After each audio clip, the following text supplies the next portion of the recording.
राजनीति में नेता कितना मजबूर होता है। नेता जिसे अपना आदर्शमान पहले पैर छूता है, फिर समय आते ही उसी के खिलाफ धरना भी दे बैठता है। हम बात कर रहे हैं विधानसभा क्षेत्र क्रमांक 2 के गलियारों की, जहां इन दिनों राजनीति का माहौल कुछ अलग ही कहानी बयां कर रहा है।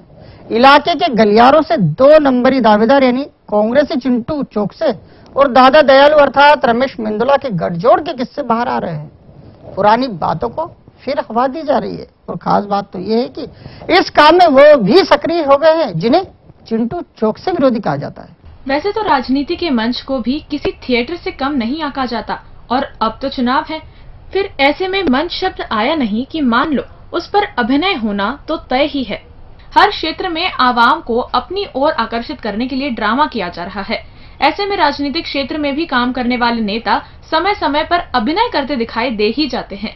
हाल ही में 2 नंबरी दावेदार बनकर उभरे कांग्रेस पार्षद चिंटू चौकसे ने MR10 चौराहे पर हाई वोल्टेज ड्रामा करने की कोशिश की।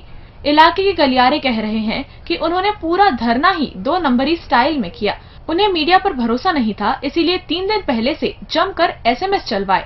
फिर बड़े नेताओं को धरना याद रहे, इसीलिए जेब ढीली कर सभी के फोटो अखबार में छपवा दिए। धरना तो हो गया, लेकिन अब इसकी बात छोड़कर 2 नंबर के गलियारों में उन्हें लेकर अलग ही तरह की चर्चाएं छिड़ गई हैं। वो भले ही कांग्रेसी कर्म में विश्वास रखते हैं, लेकिन उन्हें दादा दयालु से अलग कोई नहीं बता रहा है। कांग्रेसी कैंप से आ रही खबरें ही बता रही हैं कि चिंटू तो उसी दादा की दया की उपज हैं, जिन्हें दयालु दयालु बोलकर सारे 2 नंबरी भाजपाई होठ सुखाते फिरते हैं। चौकसी का धरना तो हो गया, लेकिन इस धरने ने चिंटू की बीजेपी विधायक को दी गई धोख की याद सभी को ताजा करा दी।